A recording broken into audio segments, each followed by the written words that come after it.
In this guide, you'll learn how to restore WhatsApp backup from Google Drive to iPhone. Let's get started. First method is the official and free way using the Move to iOS app. If you have recently switched from Android to iPhone, you can apply this method. In case you still have your Android phone and your new iPhone, this is the easiest option. But there is one condition: you may need to reset your iPhone before starting the transfer. Just install Move to iOS on your Android device, connect both phones and follow the on-screen steps. This will move your WhatsApp chats, photos and media directly from Android to iPhone without much hassle. Now, if you don't want to reset your iPhone, officially, WhatsApp Messenger does not support directly restoring Google Drive backups on iPhone because iPhones use iCloud instead.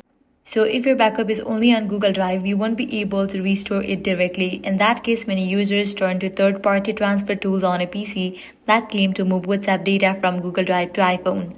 The process usually involves installing the software on a PC, signing in with your Google account to access your backup, downloading the data, and then transferring it to your iPhone when it's connected. However, you should be very careful with these tools because not all of them are safe or officially supported. After that, you usually complete the setup by logging into WhatsApp on your iPhone and restoring the transferred data. Depending on the size of your backup, it may take some time and your phone might restart during the process.